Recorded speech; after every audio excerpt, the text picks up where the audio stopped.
Hello, friend. My name is Derek Harder, and in this video, we're going to be looking at a little bit closer at the Keras API.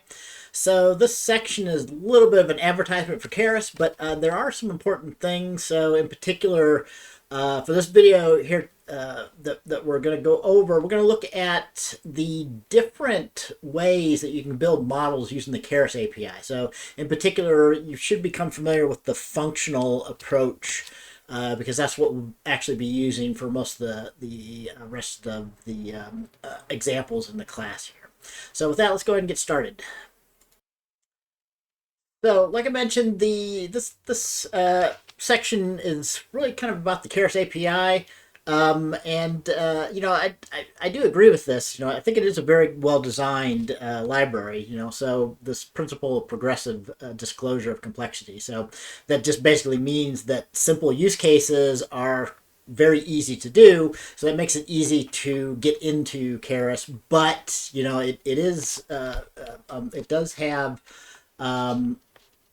advanced workflows. So, as you gain more experience and need to do more complex things, it is easy to put those into your own workflow and your own personal experience of kind of learning the more complexities of the API. So, with that in mind, there are kind of three basic APIs for building or defining a architecture. So, for defining a neural network architecture. You're all already familiar with the sequential model. So at this point in the course, we've only been using the sequential model. So here's just another example of this. So here we're creating a sequence of two dense layers. So we've got one input layer with 64 units and then an output layer. So you can really think of the sequential model as just a list. And it only supports one kind of use case, which is a directed graph with only one path, so from inputs to outputs. So no other branches or anything like that. Definitely no loops in your computation graph or anything like that. So since you can kind of think of this as a list in Python, you can also use the add method. So alternatively, you might see people create a sequential graph like this, create the model and then use the add function to subsequently add layers one by one to the sequential graph. Um, so, so as we've mentioned briefly before, the models that you build like this don't actually have any weights until you actually call it. So it gets some idea of the initial input shape that's coming in. This is a little bit different from what a textbook shows, so I believe the API maybe the Keras maybe changed a little bit, so it doesn't give an error anymore, but the weights are empty until we explicitly build it or give it some input. So, but if we need to, so if we're building a architecture, kind of a more complex architecture by hand, we need to kind of see what's happening as we go. You can actually provide the shape of your input and call the build function. So like this here. At that point, you'll have your weights, right? So, once we specified that shape, remember the first dimension is the sample dimension. So we don't have to specify that. That can vary depending on the batch sizes that we use for training. So this is basically saying there's going to be three features that comes in as input. So, we end up with a 3 by 64 shaped set of weights in the first layer, since the first layer had 64 units. And then, the second layer has 64 by 10 because it took the 64 outputs. This first layer basically takes those three features and recasts that via tensor operations into a 64-dimensional space. And then those become 64 outputs that go to the next layer, which was our output layer that outputs 10 softmax outputs here. Okay. So I don't know if we've seen this method before, but using the summary is useful, especially if you're creating some network architecture. So this will give you a quick summary of your network, what the shapes are, the output shape coming from each layer that you have. And also you get some idea of the total number of trainable parameters. Okay, so these are actually the degrees of freedom that your model has, or this is some measure of the how powerful your model is going to be, right? So the number of trainable parameters is going to give you some measure of the representational power that your model has. All right. So these names here for the layers are auto-generated. So, for debugging purposes or to make it easier for you to remember what you're doing, you can give names to everything, layers and models and things like that. So here we add them, but we give particular names to the model, my example model, my first layer, my second layer. Okay. So it can be useful when you're building a model incrementally to actually have those weights in there, even though you're doing it step by step. And you really couldn't do that before, the way we showed that with the build method, but there is a way to do that. You can pass in a specification of what the input shape is going to be. So, notice that we don't specify, again, the sample dimension, so everything after the sample dimension. So if we're only passing in like a vector of features, this is equivalent to what we did before. So we'll have the same network, but we'll be able to see it incrementally as we add stuff, okay, without doing the build. So now we have our summary here. We've only added, so we're showing it incrementally in this example. So we've only added our first dense layer that had 64 units. So that's all we've got so far in the model. We've only got 256 parameters so far. These numbers should make sense, by the way, right? So if you take 3 times 64, that gives you your weight matrix, plus you have another 64 units for the bias. So actually 4 times 64 is the number of weight trainable parameters in this first parameter, that's in this first layer. So that's where the 256 comes from. So if we add another layer incrementally by using, specifying the input up front, we can now see what our network, what our model looks like when we have 2 layers on there. So anyway, it's something to keep in mind, the summary and this ability to be able to add and remove things incrementally while you're playing with stuff. So.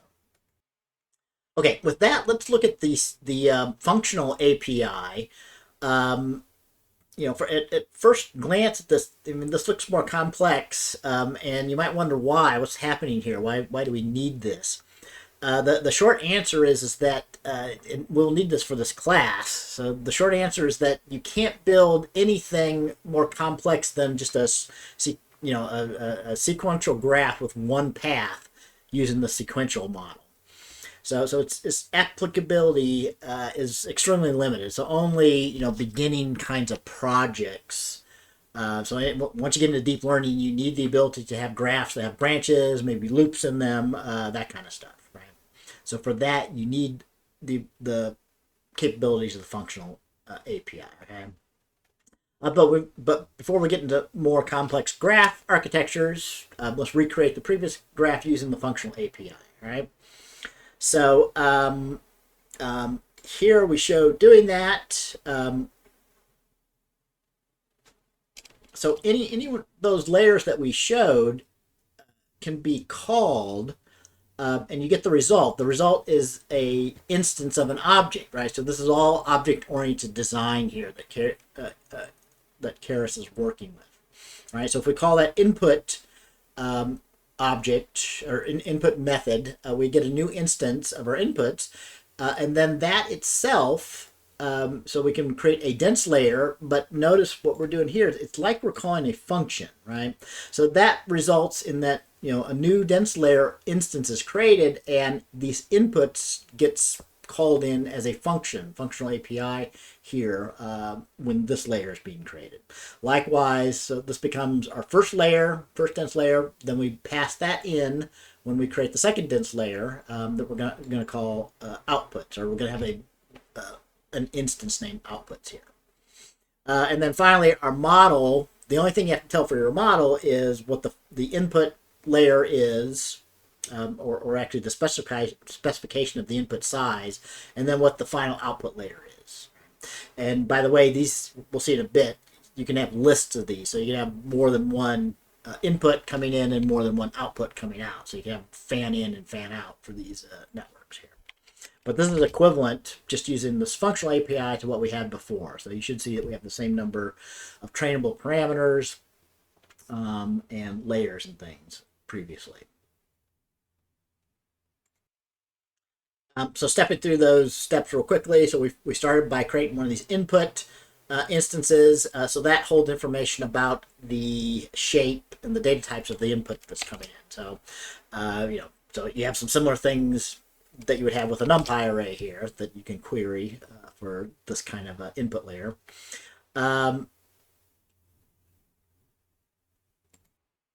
So yeah, next we created a dense layer that you're familiar with.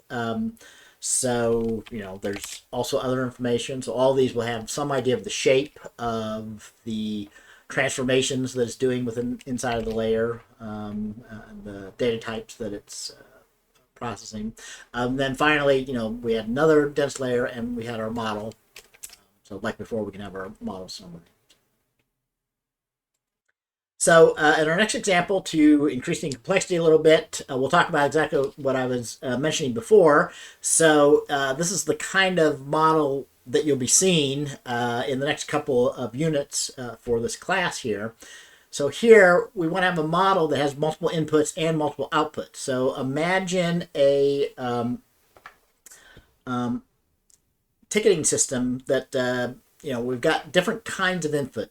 So we've got the title of a ticket, so it's going to be textual, another bit of textual information, the body of the ticket, so the title, somebody wrote up the description of what the ticket is, and then tags added by the user. So this will be some sort of categorical input. So we'll be encoding these text inputs similar to what we've done in some examples previously.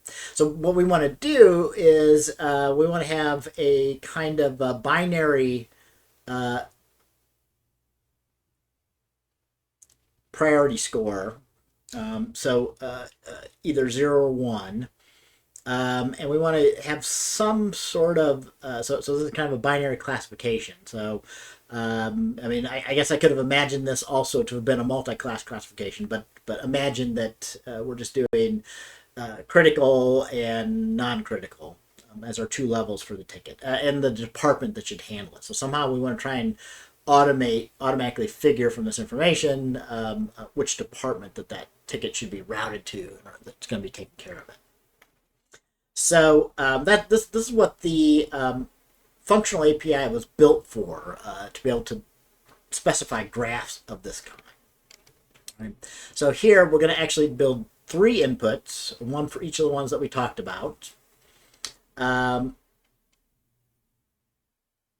to concatenate those inputs all as one into our first actual layer, there's a layer called a concatenate. So this just takes a list of the 3 inputs that are coming into it. So the result will be that it will take those. So we'll have these 3 of. So we have one that has a shape of 1,000. No, what's the vocabulary of 10,000? So again, we're using like the most 10,000 most frequently used words, like we used in previous examples. So these 2 inputs both have 10,000 features coming in, and in this one here,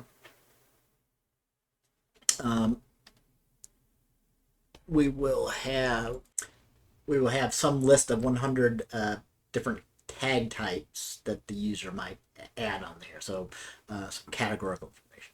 So the concatenation of the 3 of those is going to be 10,000 plus 10,000 plus another 100. So that's what ends up coming in as the number of inputs to our first dense layer.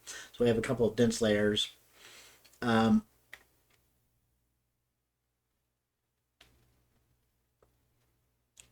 Sorry, we just have one dense layer in between, and then we're going to feed these to our output layer. So we're using dense layers for output. So one of these just has 1 unit. So we can do like a binary classification on the priority, and the other one depending on the number of departments that we have that we're building this model for.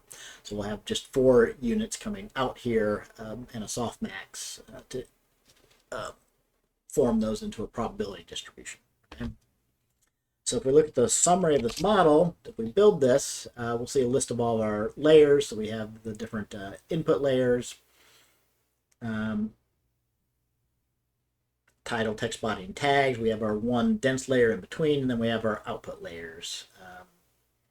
We have the concatenation, the dense layer, and then we have our output. So notice the number of features that's coming after we concatenate is this, so that ends up with a fairly large number in our dense layer, right?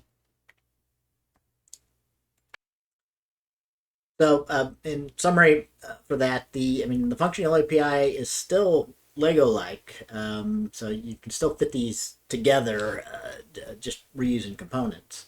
So you might ask, then how do we feed in like multiple inputs and get multiple outputs? So basically, you can use lists. So the actual training of this will look similar to before. We'll just need 3 sets of input data, and we'll be expecting 2 sets of output to come from the model for the predict and other things. Right? So here we're not really doing anything. We're just creating some random data just to show, though, that the model will train here. So the big difference being that, as usual, we've created our model, we compile it. Notice some differences. So we have to, since for each separate output, we need to specify a separate loss function. So that's why we need 2 loss functions. So we use the mean squared error for the first one and categorical cross entropy for the second output. And also we need separate metrics. So we got a list of 2 separate a list of lists. So, and when we do our fit, we have to give a list of 3 inputs and the 2 separate labels for the 2 outputs. So other than that, having to have lists for different things should look familiar to what we've done before. Let's go and let that fit. So providing these like lists of inputs and list of loss functions can be a little bit error prone because it might be easy to mix up the order. So if you give names to these things, you can use dictionaries instead, which, especially when your model starts getting really big, is probably a better idea. Right? So we could have done the equivalent fit that we did here passing in dictionaries. Right? So all we've done here is the same thing as before, but for each one of these, instead of passing a list, we pass in a dictionary where we use the name of the output layer priority department to specify which loss function we want and which set of metrics we want.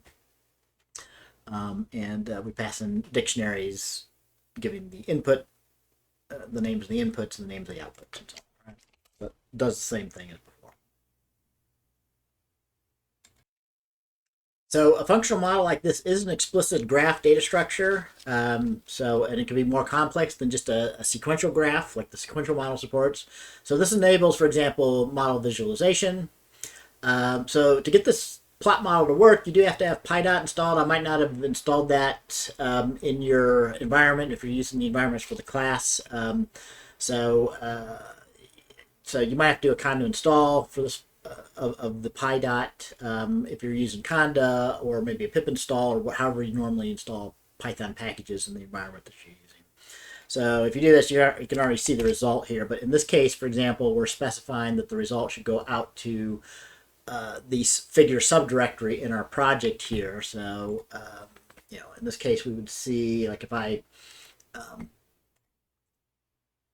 navigate over to my NNDL project and look at my figures, after running that, we should see the what was it called, the ticket classifier with shape info, for example, in there. So that's where this PNG image is coming from. Right. So this is the kind of the shape of that model that we were just creating here. So we've got our 3 inputs that are concatenated. So we end up with this shape after concatenation. And we had one dense layer where this comes in, and we output 64 dimensions, and that gets split out to two outputs here. The same figure that we have here. So access to the layer connections means that you can inspect and reuse individual nodes in the graph. So, we can look at all the layers that we have, and we can get a particular layer. So, this is just a list. So from index 0, the third one is the catenate layer. And from that, we can see what its input weights and its output shape and information looks like. So this allows you to do feature extraction. So you can create models that reuse features from another model, or you can reuse features from within the same model. So that'll be helpful when we're creating acyclic graphs to be able to do something like that. So here we get so here we're doing something simpler. We're going to create an additional third output. So if we get the output from the final layer before the outputs in our current model, we can add a new difficulty output with fanning out, bringing that as input to it. So now, if we plot that, we'll see that we've now got the third output, the difficulty for our model. So as a final example, kind of quickly here, the most powerful thing you can do. So at times you might find that you need to write your own optimizer or insert a new layer. We had an example of that previously. So you can always inherit from a subclass one of these classes from the Keras API in order to do exactly what you need to do for like a new layer that you're creating or something like that. So in this example, we're going to recreate the previous model that we had of this ticket processing network with 3 inputs and 3 outputs that we ended up with as a custom subclass. Okay, so here the usual kind of thing, since this is object-oriented design here, is we're using the base Keras model, we're just extending it, we're going to override the methods that we need. In this case, we are going to, it's probably most useful to concentrate on the call method here. We pre-create the objects that we need, but here we're basically redoing the functional API like we did before in the call method. Okay, so these get created the first time like a forward pass happens. But you can see that the 3 inputs are created, and we do a concat layer with those inputs, and then that goes to our mixing layer, and then we have our outputs here for the, I'm sorry, yeah, these are our outputs, the features prior in the department. No, I'm sorry. We went back to just the 2 outputs here. So we've got the priority and the department. Okay. So the result of that is that you can use that as your model. And this might look a little bit different if you look at that, because basically all these layers in here are pretty much hidden. So they're actually inside of the model now. So the model just has an input and an output that you can use and connect to here. So, I mean, you can basically compile and train a model the way you're used to, with kind of similar things, although because of the way it was constructed, we have to use a dictionary for the input, but we didn't name the output, so we're going to have to use lists for the outputs, but otherwise about the same as before. So the model subclassing is the most flexible way to build a model. So it enables you to get down and do exactly what you need to do if you have special cases and things. So it allows you to build models that cannot be expressed as directed acyclic graphs of layers. So, for example, if you need some recurrence, you could have like a loop inside of your call function to do some things. So finally, yeah, and you can mix and match. These components do work together. So if we have a subclass layer or a model and a function, we can use the subclass of a model and insert in the layers. So things go any way that you want here. So here we've got another um,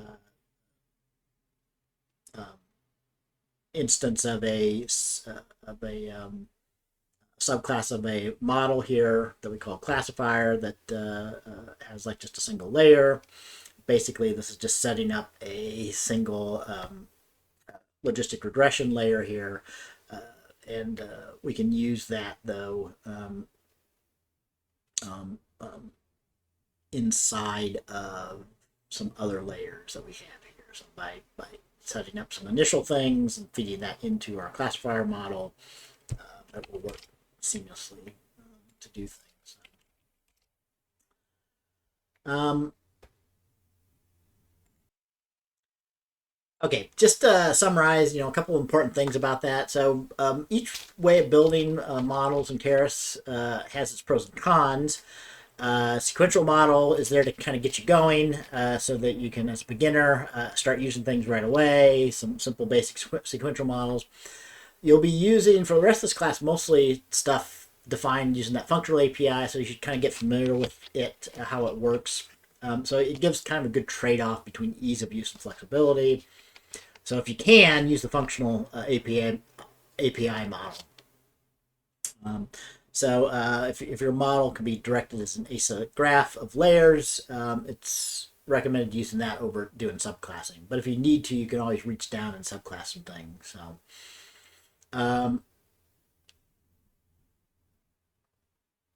So that's it for this video. I hope that was useful for you. So just get familiar with the functional API, and we'll be looking at some other things of the Keras API in the next video here.